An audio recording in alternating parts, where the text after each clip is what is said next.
Boatbuilding News, the podcast. Let's do it. Welcome to Boatbuilding News, the podcast, a series of engaging interviews with key individuals from within the marine industry. I'm excited. This is going to be epic.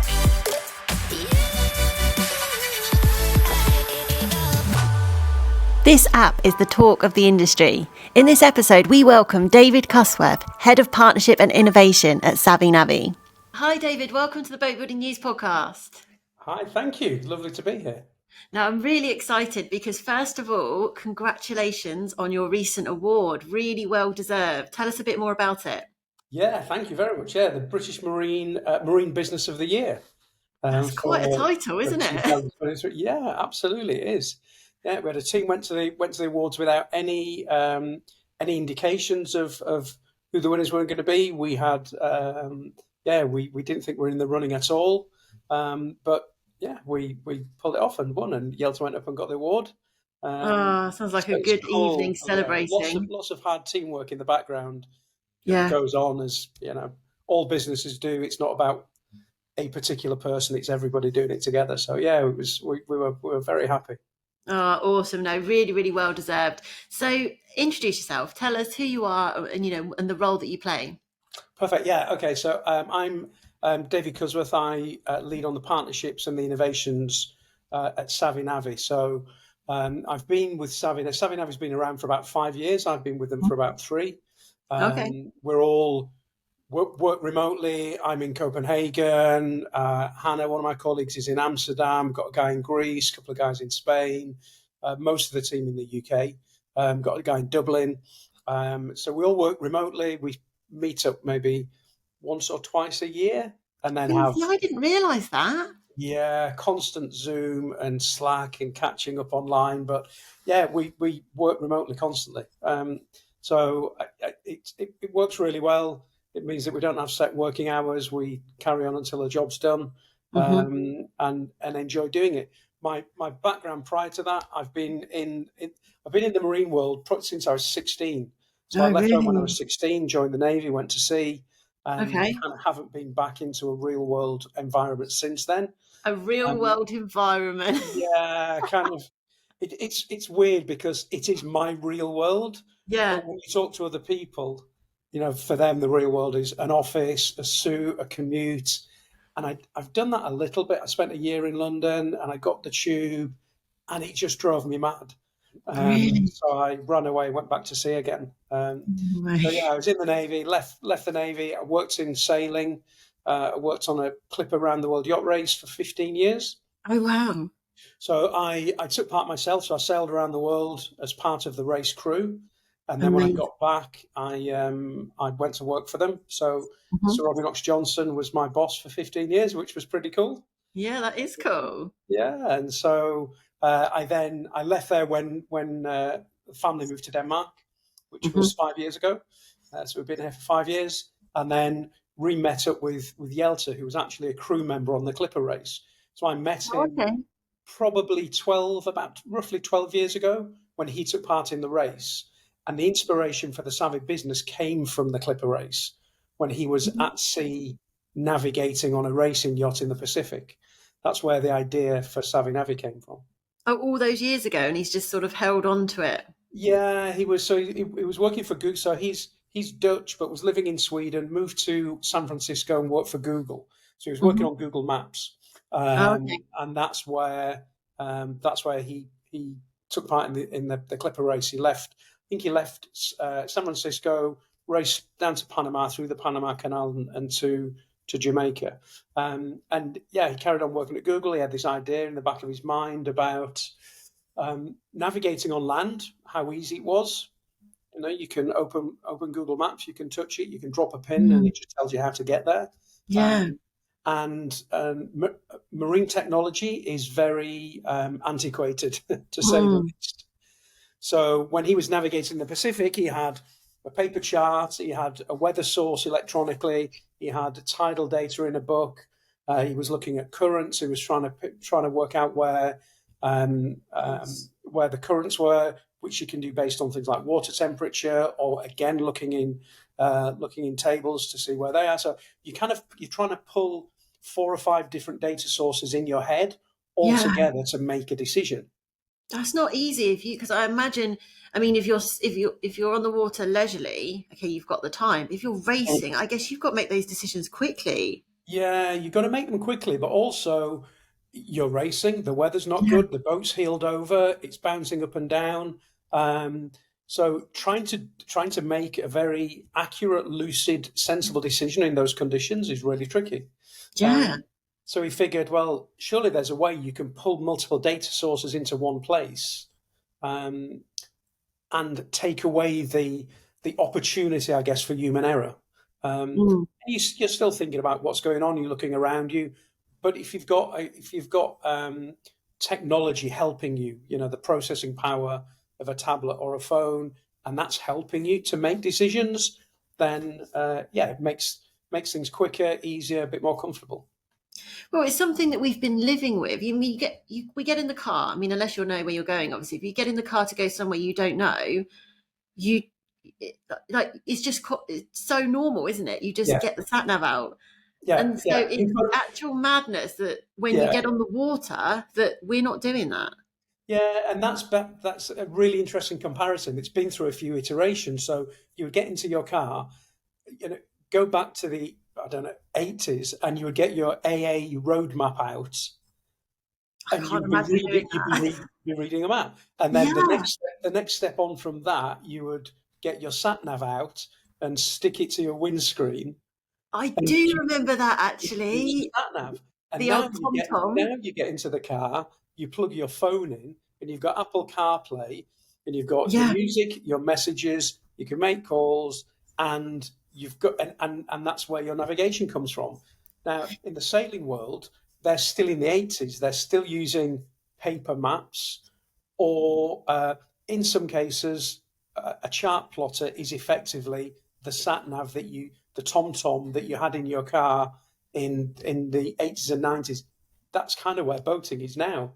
So we're So essentially we're 30 pushing on that. years, Yeah, 30 years behind. And we take it for granted that yeah, you just get in your car. And nowadays, I mean, I don't know about you, but it's not even, you don't even touch anything. You just say, take me home. yeah, And exactly. it will just automatically know what to do. It knows where your home is. It's Yeah. programmed to recognize your voice, and it'll tell you if the traffic's bad. So your phone is pulling in all these data sources for traffic, Yep. for roadworks. Um, if you want a scenic route, you can choose the quickest. You can avoid motorways. You can make all these selections, Hmm. and there's absolutely no reason that you shouldn't be able to do that on a boat as well. But also, whenever I talk to people who, have developed new technology, and it always blows my mind that 9 times out of 10, it's actually really simple and obvious. Yeah. And the question always sort of springs to mind: why has it taken this long? Why has Mm. no one else done this like ages ago? Yeah. I think the marine world is very traditional for a start. So Yeah. people do things in a certain way, and they want to keep doing them in that way. Hmm. Um, they're confident in that way. They trust that way, and so bringing about change can be slightly painful and can take a long time. Yep. Um, you have alongside those traditions, you've got people who build the old technology who really don't want change either, because Well, I suppose they're invested in the old way, aren't they? they really want you to go and spend £5,000, £10,000 on a new chart plotter to fit Absolutely. into your boat. That's their business, and it's completely understandable. But the processing power of your smartphone is probably, there's more power there than there is in some of the chart plotters that are on the market. It can work things out quicker. It can pull in all these different data sources. So yeah, change in every walk of life is kind of uncomfortable, Yeah. for some people. And what's really interesting, you've got a lot of new people coming into boating. Boating, like I said, is very traditional, but Mm. especially because of things like COVID, and isolating and distancing, and for Yep. mental well-being and physical well-being, getting out on the water was kind of perfect.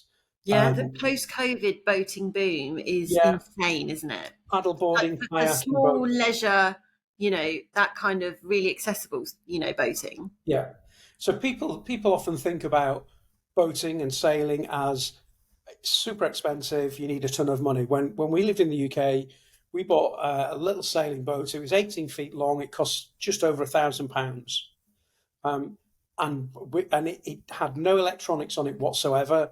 Didn't have a toilet. It was basically, it's like a day cruising boat with Yeah. sails, and would just cruise around Chichester Harbour and around the Solents. So I it's love super it. cheap.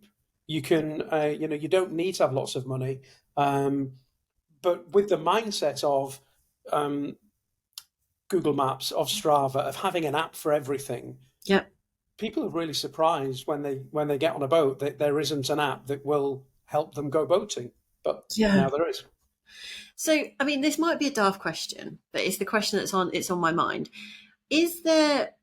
What's the backup if someone's phone runs out of batteries, or they drop it overboard, Yeah, and and now they're left Savvy Navvy-less? yeah. What, do you always suggest that there's, the practical way of doing it? Do these people need to be educated in how to do it manually as well, do you think? Yeah, absolutely. And we always say to all of our customers, you need to understand what's going on around you. Mm. One of the first lessons I got taught when I started sailing was, look around you, look at the weather, look at the clouds. You can see if the weather's going to change. You can see if there are other boats around you, how close to shore you are. You can look at the water and see the wind. But Mm. that's something that you learn. So that Mm. experience, being aware of your surroundings, is really important. Having a backup. So, you can't carry a paper chart for everywhere that you're going to No. go, but for your home port and the area you're in a lot, having a paper chart is a great backup. Having another data source. So lots of our users will say they've got a tablet that they just keep on their boat, and then they've got their phone. So they've always got a couple of devices. And Mm. then if it's a bigger boat and it's got a chart plotter, then either they'll use Savvy Navvy to pre-plan, they'll use the chart plotter on the boat. Actually, what we find most of the time now is people don't turn their chart plotters on anymore. They use that as their backup, Right, because right. it's actually easier to just pull the phone out of your pocket, look at where Yeah. you are. You can look at the tide and the wind. You can look at the charts. You can plot your route. You can do everything on the phone, and your chart plotter's there as a backup. But absolutely, from a safety point of view, we tell people learn about sailing and navigation. Go and take a training course, which you can do online. You can go to a sailing school. Have a backup of some kind. Mm. Always think about what can go wrong. Yeah. But and plan for that to happen so that you're safe. Yeah. But actually, once you've done that, put that to one side and just free up your time by using technology. Yeah. So, I mean, for anyone that's not had eyes on the app, just describe it. I mean, how easy is it to just pick up and completely understand what you're seeing? Yeah, so we've designed it to be as intuitive as possible. So the whole idea is you can just open it and figure out what you're doing. Again, because Yelta, the founder, his background is Google Maps, we kind of work with a very similar user interface. So Okay. when you open up the app, you'd set up an account with basically all we need from you is an email address, a password, which is the customer security to get in and out of their app.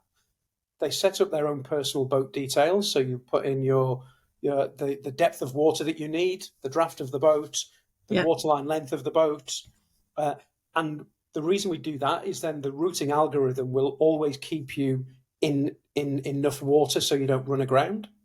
Oh, okay. So it's not just about going in a straight line. No. We'll tell you what's underneath you as well and make sure that you're always in deep enough water.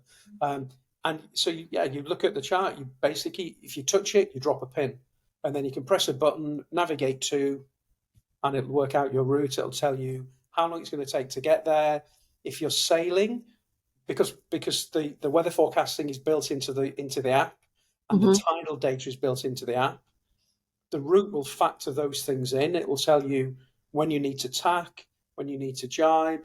It'll tell you the tidal drift. So basically, if you're pointing directly at something but you've got tide, the tide is going to push you one way or the other. So you Yep. need to overcorrect. So we'll tell you the tidal drift and the course you actually need to steer to get somewhere.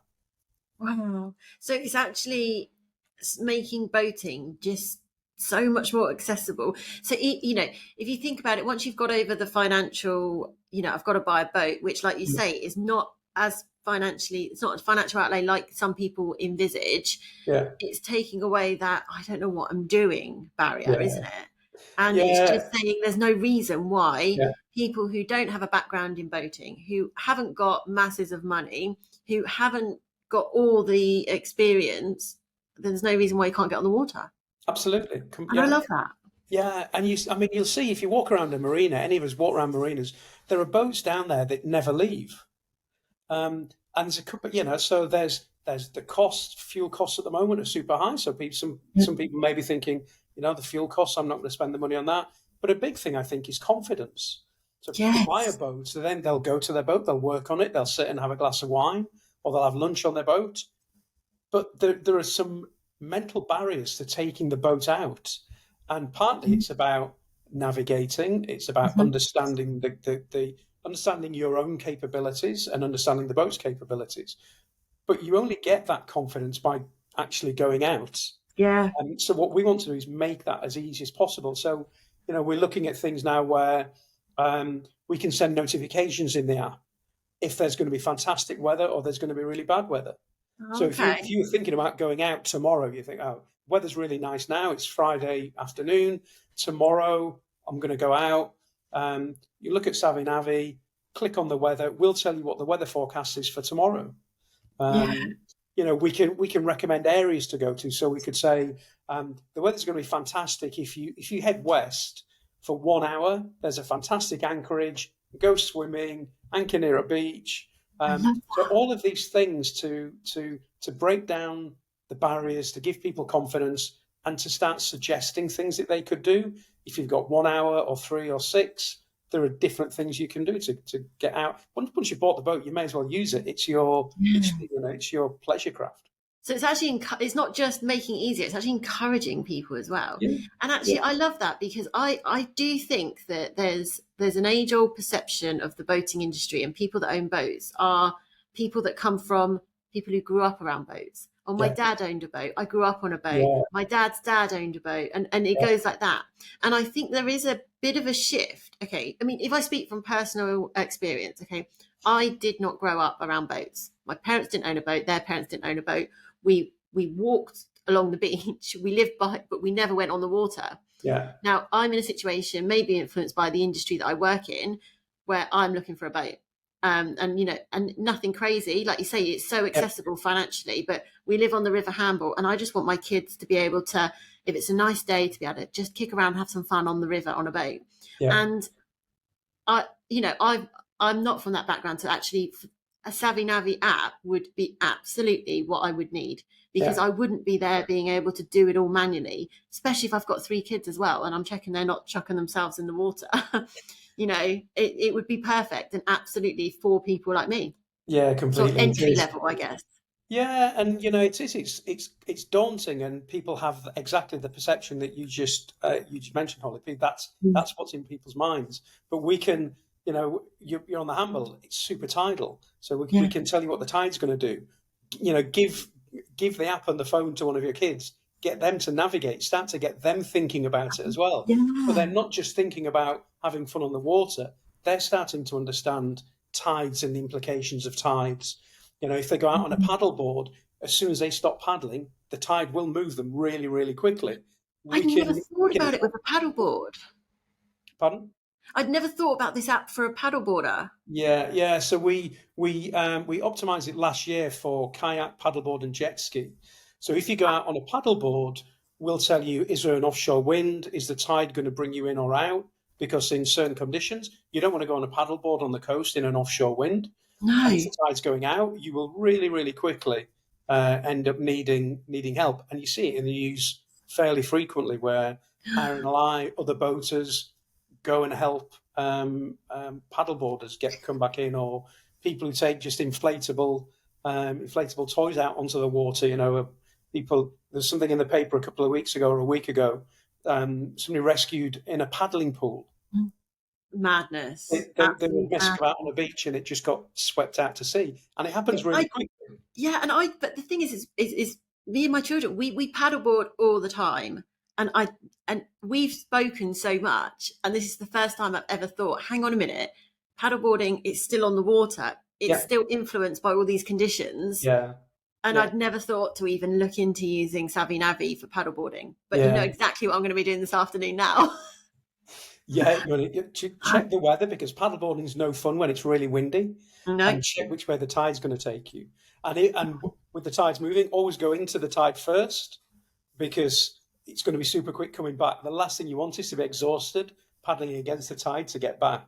Yeah, I've done that many a times. I know, isn't it annoying? And you think, it's a workout. Why didn't I go the other way first? Yeah. And then you can record your track. So, you take your phone out, get a waterproof case for your phone, hang it around your neck so you can see where you are, hit record, and when you get back in, see how far you've gone, how long it took you. Wow. Yeah. Not that, yeah, I'm quite competitive, so I quite like that. But do you know what? I mean, when you talk about taking the phone out and the waterproof, I mean, I've got the waterproof pouch, goes around my neck, and I've been guilty of thinking, I'll take that out because I'll take some nice pictures. But in the reality, that's a real safety issue, because if you go out without it and you get, caught short, or you can't do something, or do you know what I mean? And I've never thought about it. I've just gone, I'll take it out for the picture's sake. And actually, in reality, it's way more important than that. Yeah, it is. So we do quite a bit of work with the RNLI around sharing their messaging around boating safety. And a key thing is making sure you can communicate with people, make sure you know where you are, because even if you don't have coverage on your phone, 99% of phones have got an inbuilt GPS. Yeah. So it will still show you where you are. So you can always locate your own position. And emergency calling as well without cell coverage works. So you should always have a phone with you on a paddleboard. But the thing is I think there's a misconception that you're on a paddleboard. It's not dangerous. It's just something we're doing for fun. And so many people are doing it with, and I mean zero knowledge of even where to be. They're not even checking the tides. Yeah. I mean, I go as far as checking the tides. I'm totally going to get the Savvy Navvy app now, but I go as far as checking the tides. But some people just launch their board and with no indication whatsoever of that. Especially, in COVID, the rise of the popularity of it. Yeah, because it's a cheap way to get out on the water. Yeah. And generally people, even complete novices, they're aware of tide and they think the tide goes up and down. Because, you look at the wall in the harbour, you can see the tidal line, so the tide goes up and down. But they don't always think about the tide going in and out. They don't think about the flow of the tide. And the flow is the important part, because that's where it's going to take you. And you really quickly find yourself half a mile or further offshore, just because the tide and the wind will take you there really quickly. And then it's really difficult to get back in. Yeah, no, I can imagine. Okay, so what's next? What's next for Savvy Navvy? Where do you go next? Have you got ideas that you can share, or what's being worked on at the moment? Oh, so yeah, we have constantly thinking about new features and new ideas, and then at the end of every quarter we start to think about excuse me, for the next quarter we've got our kind of a moonshot idea. So what really big thing do we want to do, and then what small steps do we need to take to get there? Okay. So we've got kind of feature plans coming up, and they're the kind of the small ones. They're things that you can do fairly quickly. We've just launched a version 2 of the app, so we've completely changed the platform the app sits on. So stability, the speed, reliability of the app. But then with that, it means that you can enhance all the features. So there's a new anchor alarm feature, a new GPS feature. So if you're plotting a route now, you just hit record. It tilts the view, so it's more like a heads up, so you can see where you're going. Oh, okay. And then everything pops up almost like in 3D on your phone, so you can see all the markers around you, see all the landmarks around you. We're doing a lot of work in the US at the moment. The US is a really big market for leisure boating. Yeah, it really is. And then seasonally, it kind of moves around a little bit. So parts of the US is more of a year-round season. UK and Europe is obviously, we're bang in the middle of it now, so it's super hectic. Australia, New Zealand, we do a lot of work in, and then that tends to kick off and get really busy around October time. Yeah. So yeah, we've got some interesting secret features we're working on that Oh, will be really? out soon. Yeah, yeah. I guess. Can't I say guess too it. much, but we get a ton of user feedback, and that Yeah. really drives our imaginations and our plans. So when users ask for something, you'll get um, everybody has a personal favorite, something they want. When you hear it enough times, you realize it's something that a lot of people are looking at. So we start to develop those. So we've got lots of ideas coming.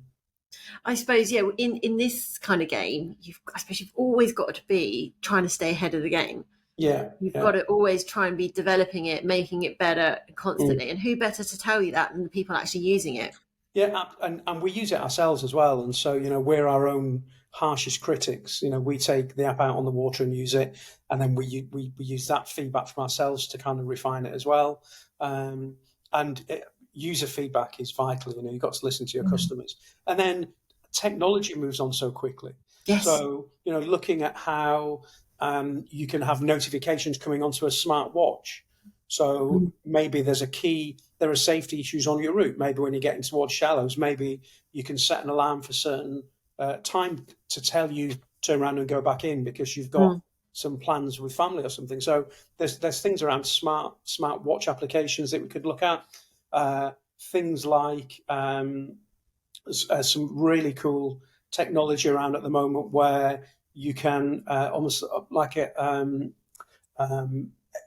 AI and artificial visualizations.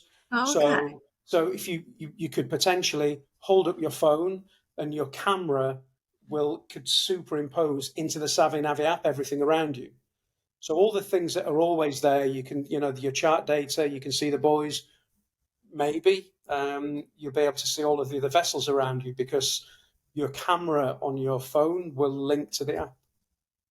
It's technology's insane, isn't it? It Like, is. It is. it's And the mind only blowing. thing we absolutely do know is that everything's going to change. And as you said, you need to always be looking at what's coming next because it absolutely isn't going to stand still, is it? Yeah, no, absolutely. But how incredible for you, because given your background, given your preference to, you don't want to be in an office, you can't handle that. And, how you choose to spend your spare time, always around boats. What an incredible job you've got. It must never feel like work. Yeah, I do feel super lucky an awful lot. And trying to explain to other people not in the marine world, trying Yeah. to explain what you do and what your job is super hard. So you try and just make it very general. So you talk about you work in technology or you work in mapping, but when you get into the detail of what we do, it's super cool. The marine industry itself it's a really nice industry to be in. Well, I Um, mean, I'm a bit biased, but it is my yeah, favourite. absolutely. It's no surprise that people generally in boating are very happy, and people who Yeah. work in the industry because we have a great work life balance. Um, we could all go and earn a ton more money if we went to work in a different industry, Yeah. but we'd have way less fun. That's the thing, isn't it? When I put my recruitment hat on, and we look across industries and we look at people taking people from other industries to get new talent into the marine industry, there's no financial incentive really, because actually we're a bit behind on salaries in the marine industry, Yeah, but there's a reliance on people working in the marine industry because they've got a passion for it.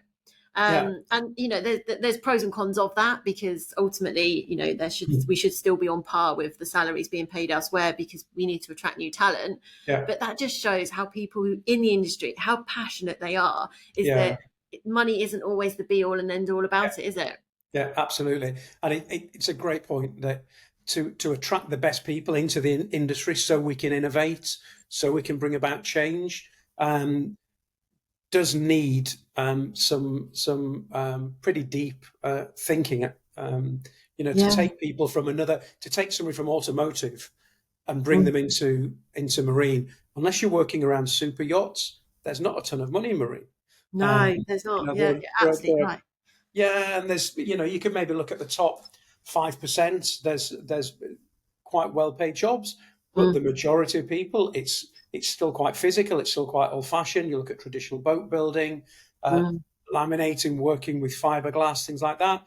It's not glamorous. Lots of No. people think that the marine world is very glamorous. It has Well, its it has yeah. its moments. So every single person, when I try and explain what I do, and I'm pretty sure even my family, they all think that I'm just drinking champagne on a yacht, like Yeah, all day, like what, half that's nine on your a job, isn't it? Monday. That's not what I do. But all my friends are like, you're just swanning around on a yacht all day. And actually, I always say to them, my hard work to swanning on a yacht ratio Yeah, is pretty poor. exactly. And very often the weather's bad. You're feeling seasick. You're cold and wet. You're doing all of the work in the background to get you to that champagne moment. Yeah. But that's the ones I share. That's why, I'm at a boat show and I'm on a yacht Yeah, and I'm loving life. And I'm like, hey, look at this. They don't yeah, see me behind my desk still at 10 p.m. at night trying to prepare exactly. things. Yeah, yeah. You get some cool Instagram moments. I know. So maybe it's my fault they've got that perception, to be fair. Maybe it is because everyone in the marine industry, we're always talking about, sharing the great bits because the great bits are actually great, aren't they? Yeah, they are. Yeah, and Yeah. you meet cool people. You go to really nice places. Just being by the water, whether you're on the water or next to it, there's Yeah. something just for me, just something very, very calming about being around Oh, water. absolutely. We moved closer to the water, so we're in Warsash. We moved there, and it wasn't just because the house was nice. It changed our whole lifestyle, it changed our whole Yeah, mindset, it changed how we spend our spare time and how we relax. It is, yeah, it's incredible. There's nothing quite like it. yeah, it is. It opens up a whole new playground.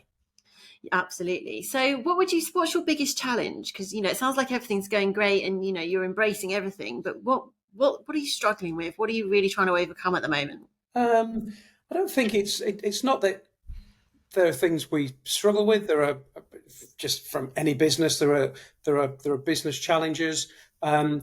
We're a really small team. There's maybe 10, 12 of us. And then we've got kind of freelance people that we can kind of pull in when we need to as well. But the core team is maybe somewhere between kind of 10, 12 people. So there's an awful lot we want to do, and we need to be super realistic about actually what we can achieve. Mm-hmm. We've got some fantastic ideas, but knowing that to make them, design them, build them, polish them, get them ready to push out into the market takes an awful lot of work. So for me, one of the things I find really difficult is saying no to a good idea Oh, because right. you've got to prioritize your time. Yeah. And I get really excited about something. You speak to a potential partner, they've got a great product, and you think, I can see how these two things can work together. It would be perfect. Wouldn't it be great if we could do this? And you get really swept up in it. And then you step back and you think, okay, there's only 24 hours in a day, and we've only got so many Yeah. developers, and we're working on this. So we're super strict with our kind of time management and task prioritization, and Mm-hmm. constantly, almost daily, hourly, is what I'm doing now helping us achieve our key task for this quarter or this week or this month? Oh, And right. if Yeah. it's not, actually, let's kind of push it down the line a little bit and focus on something else. So, I think being a small team is fantastic because we can move really quickly. Mm-hmm. So, a great example of that, earlier on this year, started having a conversation with an organisation called Clean Sailors. Oh, Um, yes, I featured them on the news last week. yeah, Actually, really Holly great Clean initiative. Sailors are Yeah. just amazing. Yeah. And then also Ocean Conservation Trust, the organisation in Plymouth, talking about seagrass, Mm-hmm. because seagrass is super important for carbon capture, for the environment. It can be damaged really easily by paddle boarders, by anchoring and things like that. So there's lots of really interesting data and really good data about where the seagrass beds are, Mm. but nobody had ever put it onto a chart. No. And it was just the most obvious thing that if I anchor in this particular bay and there's an area of seagrass, well, if I know it's there, I can avoid it and anchor somewhere else. And I Yeah. can have exactly the same experience, but I can preserve the seagrass. So Yeah. within a month, we'd mapped all of the seagrass in the UK and got it into the app, and it's now pushed out live. So our global audience can now see where the seagrass is around the Channel Islands, around the UK. We're looking at adding US data and European data. So those kinds of things, there are organizations I know of that they've been speaking about doing this for 3-4 years, Mm, and it hasn't happened because when you're a big organization, it takes a long time to make a decision, to decide you're going to do it. You yeah. brainstorm, you think about it. We sit round on a Zoom call and go, guys, this would be really cool if we could do this. How long will it take? A few hours? Okay, let's do it. I love that. Within a month, we've done it. Yeah. So yeah, we can. So being a small team means you need to really focus, but it also means you can be really agile Yeah. and change direction and do things really, really quickly. But I think, touching on the point you said about working out what your priorities are, what your big priorities are, and making sure that you stay focused on those. I'm a big believer in that. I've done a lot of work, with leading a team, and in when I was taught and I was learning myself about leadership, about identifying your key priorities and working back from that, and not just identifying them and then forgetting about them. There's so much value in revisiting those and just really analysing what you're doing, because it's so easy to be a busy fool, isn't it? And think I'm really, really busy, busy, busy, busy. And then actually think, but what I'm busy doing is not taking me closer to what I identified was my key priority. Absolutely. And that's so important. And it's such a simple skill, but it's so valuable, isn't it? It's such a game changer. It is. And also celebrating what you achieve. So we develop lots of things, and it's really easy to lose track of what you've actually done because as soon as you've done it, you focus on the next thing. So we consciously try to look back at what have we achieved, what did we launch, what new feature did we have, what have we changed, and it might be a really small thing. It could be changing the color and the shading of a specific object within the app. Yeah. But we've got one of my colleagues, Tim. He will spend hours looking at, okay, this one, no, that's not quite the right shade. Change it, and everything we change has an impact on everything else within the app. So you can't change anything in isolation. Yeah. And once you've done it, you need to look back and think, actually, that was a really important piece of work for these reasons. So we try and be retrospective and think about what we've actually achieved as well. I love that, because I think that when you're somebody who's full of ideas, or you often find it in high achievers, they've got this what next, what next, what next mentality. And actually it's quite a conscious thing, but a really valuable and powerful thing to say, what next? Yes, but what have we done? What's in the past? And actually just stop, recognize that, because especially as a leadership skill, when you're leading a team, there are people who value that recognition. And if you're what next, what next, what next, they will never value when they've done something great or when they've achieved something. And like you say, no matter how small. Yeah, we have every Friday afternoon we have beers and demos. Oh, I love that. Super cool. So beers and demos, basically, the entire team gets on a Google Meet call, and they present what they've done during the week. So for the developers, it's amazing. So they'll do a screen share, and here's a new anchor alarm that the team have just put together, and they'll demo how the anchor alarm works, or the new features that they've just built. And see, I mean, I'm not technical from a development point of view. I've always been around boating, but I'm more about people and boating. The technical team that we have on board just blow my mind.